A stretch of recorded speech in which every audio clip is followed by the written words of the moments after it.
Welcome to Wine Road, the wine, when, and where of Northern Sonoma County. I'm your host, Marcy Gordon, with Beth Costa, Executive Director of the Wine Road.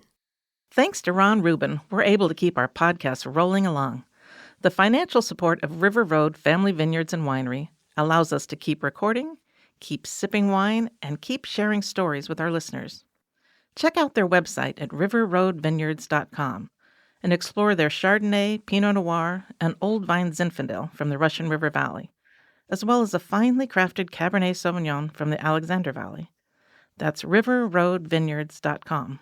And hey, thanks, Ron, for allowing us to make this show happen. Welcome to today's episode 194. Today our guest is Glen Kueffner, and he is the tasting room manager at Emeritus Vineyards here in Sebastopol. And he is on the top of the list for one of Beth's favorite people, favorite tasting room people, I might say.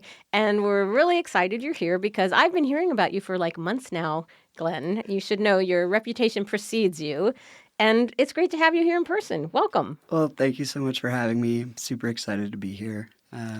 I don't know what all the hype is about, but I'm glad that I got the invite. Yeah. So I think the hype is this. My daughter lives on the East Coast, listens to our podcast, and she heard the winemaker from Emeritus on about 6 months ago. And she thought, the wine that he was pouring just sounded so amazing. And so when she came to visit, she wanted to go there. And I thought, okay, so it was a Saturday. We don't have reservations, so I feel like I'm already in a bad position here, trying to see what we can do. But we popped in there, and you were just so gracious. I think it was also a holiday weekend. Yes, it was. You're right. You're right. I didn't even think about it. It was Labor Day weekend. Small detail. But, yeah. That's layering it. I know. And I'm the one that's like, I'm not going to be the person who shows up without a reservation. I'm not. But I'm like, whatever. She's here a short amount of time. I said to her, we can go, get there or not. And I didn't even taste personally. I had my daughter and son-in-law, and it was just this amazing experience because, I've been doing this for, close to 30 years. And I find that a lot of times I go places and I feel like the tasting room person who's helping me has sort of memorized some information. And you had not memorized anything. You were just personable and fun and friendly, and you didn't make anyone feel stupid about the questions they asked. And you had a great sense of humor. And it's so, we all left thinking that was so fun. We loved the wines, and we had a good experience. So, you're so suited for what you're doing. Oh, thank you so much. I appreciate that. It warms my heart. So how long have you been at Emeritus? First, I think what I want to know, how did you get interested in wine to begin with? Well, that is a great question. So I moved here from Minnesota, which is, I don't know if you know, not known for wine. Yeah. That's surprising. They're trying, but they're not known for their wine. So I kind of got introduced to the world of wine through my aunt and uncle who live here locally. And I kind of went off the deep end right away where I started getting introduced to these very nice wines. Yeah. And then I was kind of broken from the beginning because my first wines were, William Salyum's Pinot Noir and Imagery Chardonnay. Yeah, that's it. And then you're like, well, where do you go from there? Starting at the top. Yeah. So that was my introduction to wine. From a personal standpoint, I briefly worked for a summer when I was in college at Larson Family Winery. Oh, yeah. Mm-hmm. I worked there for one summer. And just like in the tasting room? Yep. Just getting to kind of know the lingo and Exactly. I had a couple friends that worked there, and they're like, hey, this is a fun, it's kind of fun. Weekend gig, and we should all go do it together and carpool. And that was the big deal. Sealed the deal. Exactly. College is expensive, and so is gas. So those two things worked out. After that, I kind of took a different path, and I tried to do a different kind of very corporate position after college and found it to be unfulfilling. So I just put my feelers out there, and there was a tasting room that was hiring for a tasting room lead down the road, and that happened to be Emeritus. And of course, I come to find out that my girlfriend's mother who loves Pinot Noir. That's her favorite Pinot. And they sell grapes to William Sellium. And I was like, there you well, go. There you go. This is a good It place was to meant start. to be. Full circle. Yeah. Meant to be. I love it. It's interesting how many people do from college take that corporate kind of job and realize, no, really, I do like to be out a little more hands-on, or I do want to be interacting with people every day. And it's a whole different world. And at Emeritus, do you feel like you're getting, it's a small enough winery, you could kind of be in the cellar and see what's happening and just really learn all about, their whole process of winemaking and be a part of it? Oh, that's one of my favorite parts about working at Emeritus is we are such a small team in terms of both the winemaking team and our sales team, that we host monthly classes and recaps from our winemaking team, and we get to learn about, all the different barrels, and we go on Cooper's tours, and How fun. yeah, it's, we kind of compare our wines to other wines as well, and it's a very educational environment as well as a very And friendly that helps you deepen the guest's experience. Like the more you Exactly. know. Yeah. Exactly. Yeah. Well, one thing I want to know is tell us about the wine you I was going to brought. say, we started drinking this without Yeah. talking about it. Drink, one might say guzzle Well, might no, be no. another Okay, way. we were sampling this, and then So this is our 2020 Halberg Brut, and this is a Blanc de Noir that is the 115 clone, and this is done in the traditional method or method champenois. And this is something that is relatively new for us. We just released this on Mother's Day, but it's been in the making for the past 3 years. So I was surprised to see a sparkling, and we were talking about this before you arrived. And I'm like, Emeritus makes a sparkling? This is so fascinating. But it has like such brightness and flavor and like citrus and apple. I love this. This quickly became one of my top 3 at the winery. It's done in a style that is traditional to Emeritus, where it does have that kind of bright and crisp and lightness to it. But it also spent about 20 months on terroir, so you are still getting some of those kind of bready or yeasty I notes can to definitely, it. when you're smelling it, it's definitely yeasty. Yeah. And one of my favorite parts about it is just how fine the bubbles are. Like it's got some very fine effervescence to it, which I think kind of sets it apart from some of the other ones. It smells amazing. It definitely has that fine bead. We're unfortunately not drinking it in like classic, bubble glasses or champagne or sparkling wine. But this is really, it's great because, Halberg or Emeritus is Pinot-centric, but wow, this is That's what amazing. I think we need to talk about that. So if someone comes tasting at Emeritus, it is Pinot in every form. It's only Pinot. You're not going to have a Zin. You're not going to have something else. Right. So this is Pinot Noir through and through, as well as our Halberg Ranch. Our Halberg Blanc, which is also just Pinot Noir through and through. And I think that's part of what really captivated me was the wealth of knowledge about one particular grape. Yeah. I think that's why we ended up there that day, because my daughter was just, mesmerized by the whole idea that it's just. That's an unusual experience to have that deep focus. One grape, really just deep dive. And to get that, and it is, that vineyards, those grapes, all the top producers buy from you, and that you make your own wine as well. I live in Sebastopol, so I drive by there all the time, and it's just amazing. We need to talk about that. Vineyard. I've seen photo evidence. Yeah, I know. Really, the police have you on. It is on my Facebook cover photo, but I just find that the most beautiful view one of the most beautiful vineyards. I've been all around the world in vineyards, and that to me is it's just a very zen thing to see. It's very calming because of the way it's situated. You don't really see any other outbuildings or signs of life except for these beautiful trees and the fog line and the vineyards. It is just my happy place. I love coming there.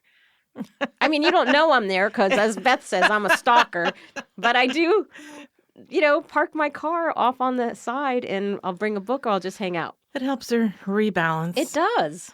The energy of that place it's very special. It is very special, which makes it a really easy place to work for sure. I left the job I was talking about, spending too much time inside behind a computer Right. for 8 or 9 hours a day, and it's so much easier to stare at a vineyard for Yeah. 8 hours a day. Yeah, right? it- Especially that vineyard. Yeah, I think it does feed your soul. It is, yes, it's agriculture and it's grapes and it's wine, but there's something special about that spot.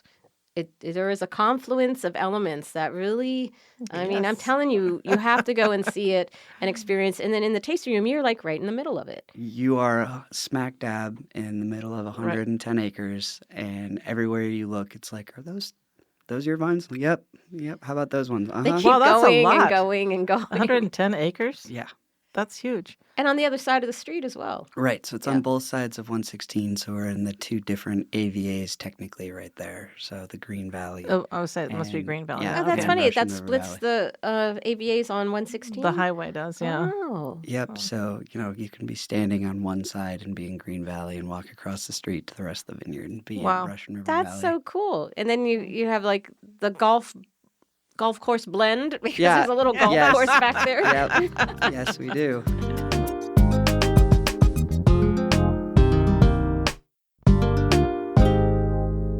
I love it. So what would you say is your favorite part of what you do? Because when we went to visit, you had just been promoted to the tasting room manager.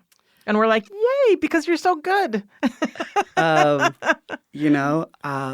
favorite part about what I do is definitely connecting with the people that we get in there and our members, and really just getting kind of a pulse on what people are finding exciting and what they're interested in.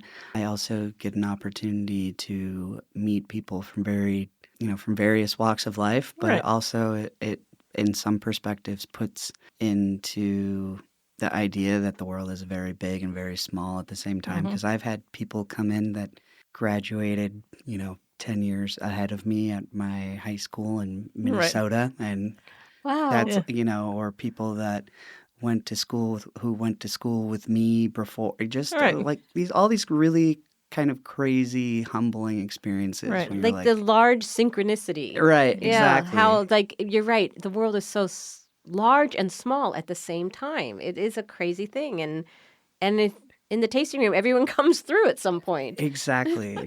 And then, there's a lot of, I think, instant gratification that comes with working in a tasting room. When people show up to a tasting room, for the most part in general, they're happy to be there and they're excited. Right, they're on vacation. They're having a good time. Right. Or this is how they like to spend their weekends. Yeah. And there's wine and good conversation in front of them. So for the most part, people are friendly and happy and nice, and it's Right. just good to be in an environment full of They're positivity. coming in with a good mindset. It's not like they're coming into the tax audit. Right, Right. exactly. No one's going to the Here DMV. I am at the IRS, feeling good. No, that's true. When I first started working in wine, I worked in a tasting room, and I had been a buyer in a department store prior to that. And when you work in a retail environment like that, everyone is your competitor. I mean, if people need a white blouse, they're going to buy one white blouse at one store, and that's the winner. But when people come to wine tasting, they're not going to go to one store. They're not going to buy just one bottle of wine. So every winery is not your competitor. They're your peers.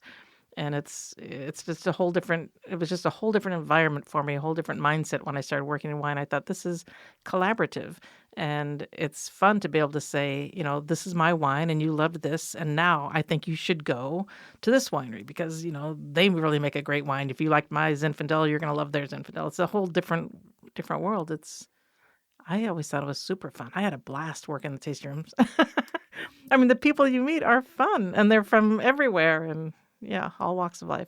No, absolutely. I think that is also a very different kind of environment where your neighbors are not your competitors, Yeah. that they're also your collaborators. And Yeah, you get referrals and exactly. And, can't thank our neighbors enough for the traffic we get from them. And, And you're in like a little golden triangle right there. We You've got are. Dutton Estate, you have Mary Edwards, you have Grayton, you have Bowman, you have Redcar, you have Russian River Dutton Vineyards. I might Goldfield, mention that Russian River Chardonnay that I drink Vineyards. on a regular basis. Yeah. I mean, it is like a really what I call the golden triangle right Yeah. there, Russian River. It's really, and we're kind of in the center of it, which Right. makes it a lot of fun. Yeah. So we get we get people who are either coming or going to all those places all the time, or who just, Rick from Redcar said that I I should love talk to Rick. Glenn. And Yeah. I'm like, that's me. Yeah, I love Rick from Well, Redcar. it's great to have that kind of collaboration and camaraderie between the wineries because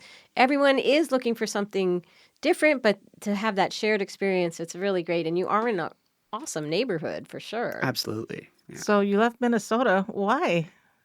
There's this thing there that happens for like 6 months out of the year Yeah. where the sky gets really dark and the snow gets really cold. Cold. So that was the primary thing. Is like I came here to actually go to Sonoma State Oh, nice. to study psychology. That didn't happen. But that must help. Well, in the I don't tasting know. And what room. you're doing, it's probably pretty handy. Well, I actually ended up getting 2 different degrees in my time at Sonoma State. One of them was in philosophy. Oh, there you go. Mhm. I can see that. So Yes. if that you've is ever cool. seen Game of Thrones, I like to say that I drink and I know things. And then I also got a degree in communications and media studies. Oh, yeah. And then I went on to Chico State and got my wow. master's in parks and recreation hospitality management. admin. Glenn, all the laurels, my gosh. That can't be one Parks and Recreation and It's one hospitality. degree. It's just a mouthful. Wow. The acronym is RHPM, which is Recreation, Parks, Hospitality, and Management. And you Wow. braid these together. That's why you're like, See? The I'm best- telling you. well, I'm still trying to I understand. picked that out without even knowing. Because Beth, I mean, honest to God, she talks more about you than she does about her puppy. And Well, the puppy's pretty cute. yeah, puppy's pretty cute, but he doesn't have 3 degrees. I know, really. Someday. Maybe he has a We're working on pedigree. it. No. Yeah. I don't know. Well, but all those are so compatible to what you're doing. yeah. Yeah, and it's You bring all of that to the table. it does kind of culminate in ways that surprise even myself, because I'm like, oh yeah, I can pull from this part of my education to Right. help supplement Right. what I'm doing in real time.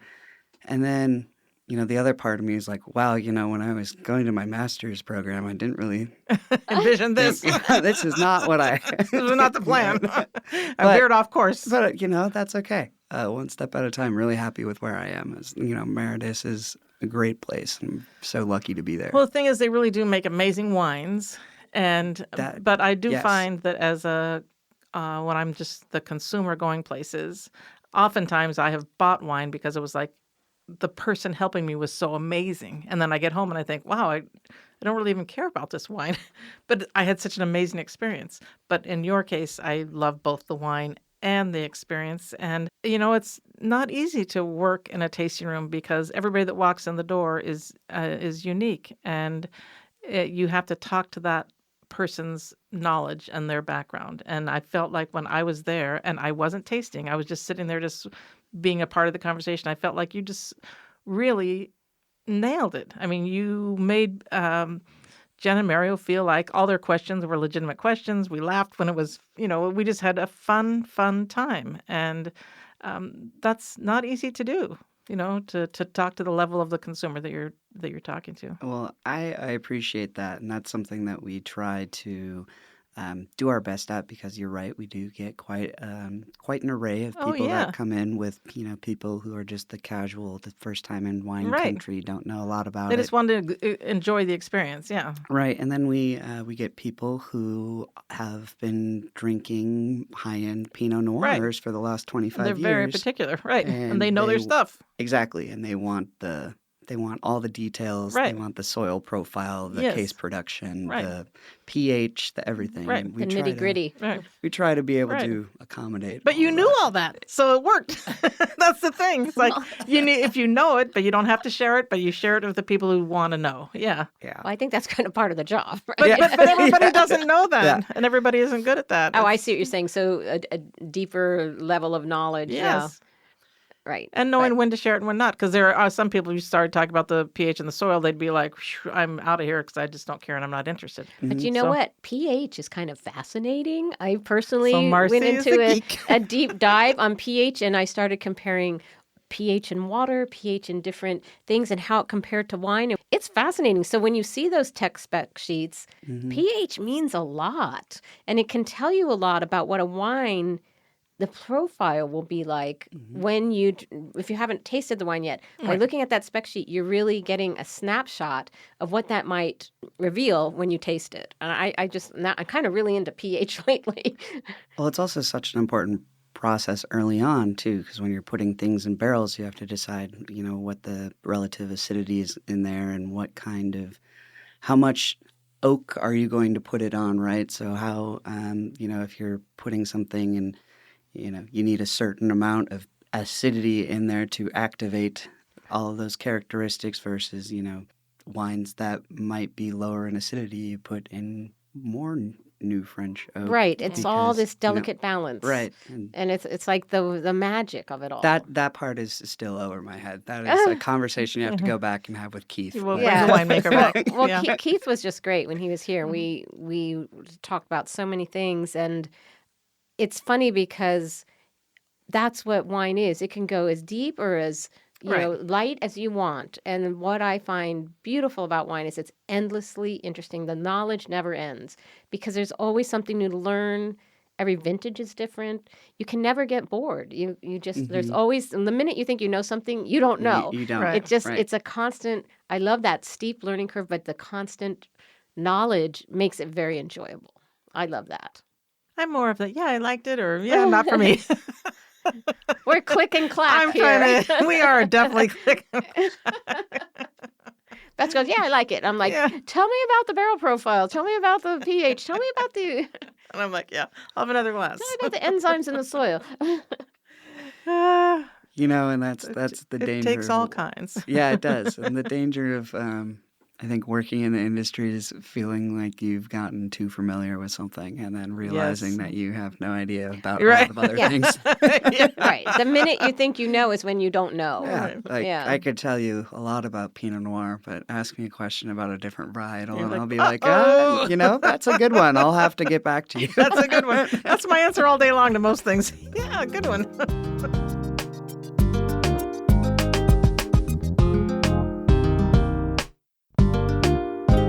So when you have people that are visiting and they haven't been here before, and besides wine tasting, what do you think people should do? Oh, well, some of my favorite things to do in the area are definitely trying to get outdoors as much as possible in Sonoma County. So I love to hike. I love to visit the beaches. I love to try out all the different fun restaurants around here as well. Do you have any favorites? Favorite hikes or favorite restaurants? I recently went to the Troubadour, and I still haven't been there. I highly recommend. I work a block, 2 blocks away. I also, I love Terrapin Creek in Bodega Bay. Oh, yes. Probably one of my very, very favorites. Been there either. There's a lot It's of a ways to go for me, Terrapin. even in But everybody Sebastopol, we raves have about a it. lot going on. A lot of new places. We have some great little natural wine bars. We and- do. And the Barlow is just, the Barlow feels like home. So anywhere you go in the Barlow, you can't really go wrong. Yeah, It's there's a lot really- of, seems yeah. like there's recently a lot of new things at the Barlow. Yeah, well, I'm amazed. We have the Punch Down, and we have the Redwood, and then we have the Georgian wine little restaurant. There's so many places to have like natural wine and wines that are like non-intervention, but from different regions. And in our little town, 3 places. That's pretty cool. Yeah, absolutely. And even at Psychic Pie, they have a great array of wines too. It's a pizza place down. We've been there. Yeah. That's So- where we met the winemaker from Woodenhead. Right, that's right. And then we booked him on the podcast. Yeah. So if we're out Like, having... don't sit next to us Yeah. somewhere unless you want to be on the You'll show. end up on the show. He was like, I'm never going to do that. And then next thing you know, there he was. That was funny. But yeah, so even in our little Sebastopol town, which Emeritus is in Sebastopol, there's so much going on. It's a happening place, Sebastopol. I know Marcy's the I'm a marketing director the unofficial cheerleader for for Sebastopol. Sebastopol. It's a great place to be, a little But bit then of we do everything. have the coast. We have the we have the redwoods. We have the coast. We have it all, and I'm sure it's a whiplash from Minnesota. Oh, absolutely. It's like, when am I going to have the time to explore all this? But luckily, I've been here a little over 8 years now. So where do you like to So you're hike? What is your local. favorite hiking? Ooh, I really love to disc golf, so I spent a lot of time at Taylor Mountain and Taylor Mountain, Creighton yeah. Creek. But Disc golf. Wow. can't go wrong with Armstrong Redwoods or Yeah. taking them a walk along the beach. And if you have the time, Point Reyes is Oh, yeah. Beautiful. There's a part of the trail at Taylor Mountain where that borders the disc golf, and there's like all the discs are there, Yeah. because they go over the fence. And when you're it's like Easter egg hunting. They are is. everywhere. It's funny. so funny. Yeah. I always throw them back, but the well, that's person's very probably kind long of you. gone. That's nice of you, Marcy. What a trooper. I lose them there all the time. I'll get calls months later. Hey, man, I found your disc. And I'm like, keep it. Thanks. Do you put your name and URL Oh, on it? yeah. Name and phone number, just like a backpack when you're in kindergarten. That's funny. Yeah. That is so funny. Yeah. That's a very popular course there. It is. It is. So I have to say, because you mentioned Point Reyes, that's my grandfather used to be the lighthouse keeper there. No way. I have not been to. Oh, I've walked down to it yet, but I've wanted to. Yeah. They host tours every now and again. I've been dying to go on one. That of is your those, claim to fame. That's my claim to fame. I went there one year our whole family went on Easter on Sunday. And it was so funny because my dad hadn't been back since he was probably 7 years old. And so where you stand in the lookout is just a cement foundation. And that was the house. There was a house when he was a kid.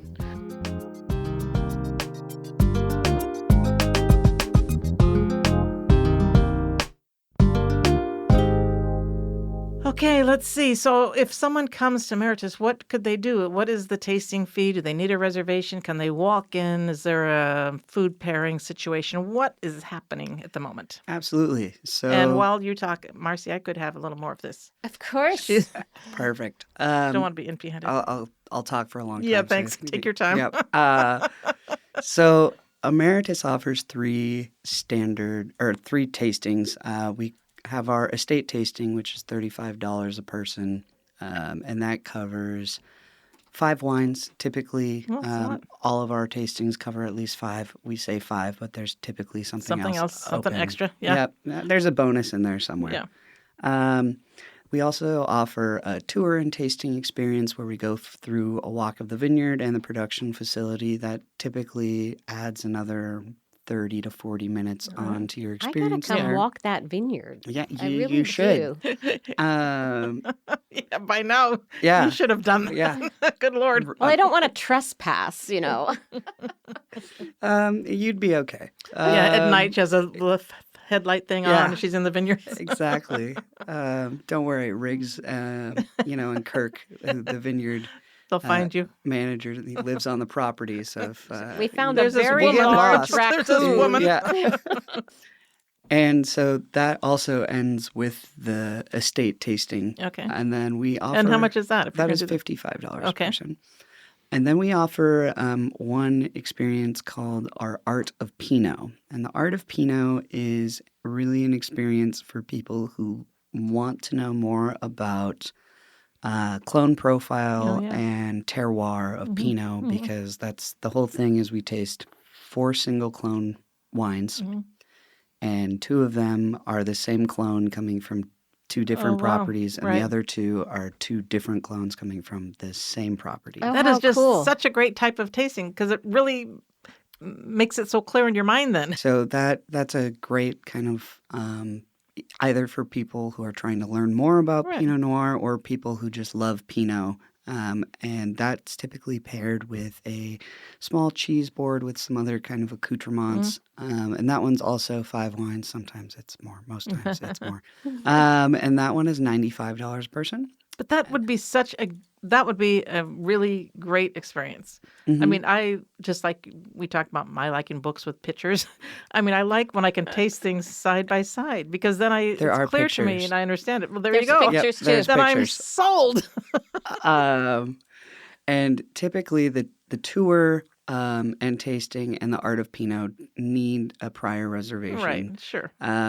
The estate tasting, we try and take as many walk-ins as possible.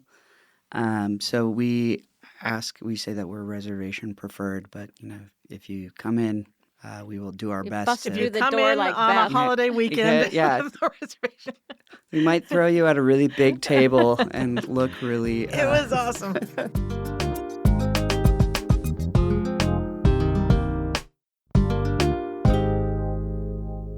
Okay, anything else about Emeritus that we need to tell the world? Or, our listeners?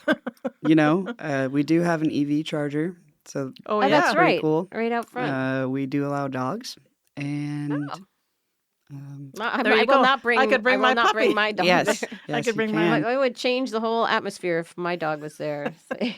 She's a little excitable. She's very excitable. And we do put on some fun during the summer, some summer music series. Oh, you and do? some other cool Okay. events like that Yeah. that are very casual and low key, but have really nice people working them and For good anyone wine. who it's a ticketed thing, or is it just a wine club members? Or Depends on the event, Yeah. but most of our pretty much any event that we host is going to be complimentary or subsidized for our club members, Yeah. and then we do sell tickets to Right. most of those events as well. And So- how many wines are in the portfolio right now? Oh, geez. Let's see. this we is your have- test. Every day is a test. I think that we have 13 different Oh, wow. bottlings that we sell in the tasting room, and maybe Wow. 1 or 2 that go to 3-tier distribution. Hmm. So we have 5 wines coming from Pinot Hill. Then I think we have 7 or 8 with the Brut coming from Halberg Ranch. Okay, so this is from Halberg Ranch. Yeah. Yeah. Wow. So you've probably been in the parking lot, Yes, right? Because yes. you're so familiar. Those rows of vines in between the parking lot and the entrance to the tasting room, that's all Clone 115. Uh-huh. And that is Oh, right. that makes up the majority of what goes into this bottling. Wow. And then it's that first block between the green and the water tower. That's also Clone yeah. 115. So those rows get picked and harvested about 2.5 to 3 weeks prior to us actually getting into the heart of when we start doing harvest as a full. So we like to keep it at really low bricks and all that other really fun stuff. It's a beautiful wine. Thank you for bringing this. Absolutely. Yeah, this was nice. See, Marcy, I told you. I mean, I don't want to scare Glenn, but the last time I was at Beth's house, there is a big photo of you Yeah, right. in the entry hall with little votive candles Yeah, right. and beads. Exactly. Yeah. My kids are a little jealous. It's a little kind of ceremony she's doing. I mean, I would be. Don't be afraid, but I would leave quickly after the show. Okay. Well, just let me know if it ever turns into like a cardboard cutout of me Yeah. from that picture that went out on the email. Don't give her any You're ideas. so cute. Don't give her any ideas. I tell you. Well, I'm very happy to meet you because your reputation did precede you, Well, thank and you so much. and it was exceeded. Well, the thing is, I mean, I call it like I see it. Yeah, you do. I had a great experience, and, it doesn't happen every day.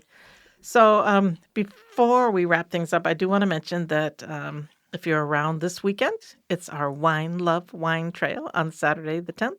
It's $50 a person. You can buy tickets online. You can buy them even on Saturday, get them, right that day. There's, I think, about 30 wineries that are participating. There's no reservations required. You just get your ticket and you go to whichever wineries you want. They're all pouring 2 or 3 wines for the day. It's 11 to 4. All the details are online at wineroad.com. And then in just about a month, we have barrel tasting. And I mean, it's hard to imagine. This is really, I believe, the longest running event in the state of California. This will be our 46th annual Wow. Wine Road barrel tasting, which is really awesome. And it is There should be a really just what proclamation it about sounds like. I know. You are going into the cellar at these wineries, and the participating wineries will have their winemaker on hand, and their owners will be there, and you're tasting wine directly from the barrel. And it's a great learning experience because you can talk to the winemaker, you can talk about, what that wine tastes like right now in the barrel. And oftentimes the winery will then have the current vintage from that same vineyard for you to sample. So you can kind of see this is what it's like in the barrel. This is the bottled version.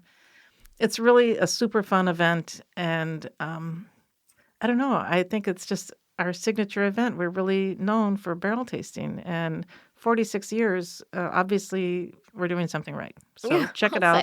It's at wineroad.com. And that's it. And then, Glen, the best way for people to reach Emeritus on the website, perhaps, or I'll put that in the show notes. Is that the best? Or I give out Glen's phone number. I bet. Yep. That car that keeps driving by your house. You have the stalker in the vineyard, and then I'm giving out the number. Okay. It's a no-win. So the best way to get in contact with us is either through our website or through any of our social media, which is just Emeritus Vineyards. Our general kind of inquiry email is hello@emeritusvineyards.com. Cute. Okay. So we will put Instead that of in info. That's we'll clever. put that in the show notes, so you can have the same experience Beth had, and then write to Beth and compare notes, and then create your Glen fan club. I know. I love it. My daughter's going to love this show. Anyways, we don't mean to embarrass you, Glen, but I'm not we're embarrassed. so glad you're here, and this has been a great show. Anything else, Beth? You always have one more thing. I usually do have one more thing. But you don't. I've been just sitting here sipping on this sparkling for So 30 that minutes. is my I'm done. my key. Always have great Emeritus wine to keep her from having one more thing. So wait. one more thing would be this. Not enough. You just No, one more So thing would be close. this because You I harshed my so mellow. close. That, like I say all the time, we would love to hear from our listeners. Whether there's a winery that you love that you'd want to know more about, we could get their winemaker or the winery owner on our show. If you've attended one of our events and you had a good or a bad experience, we need to know one way or the other. So the more we hear from you, the more we can kind of, formulate what we're going to do next. So Beth at wineroad.com. I used to always say info, but now I've stepped up my game. you go, girl. Beth at wineroad.com. Let us know. We'd love to hear from you. All righty. Thank you, Glen, for being here. Such a pleasure to meet you, and we will see you on the wine room.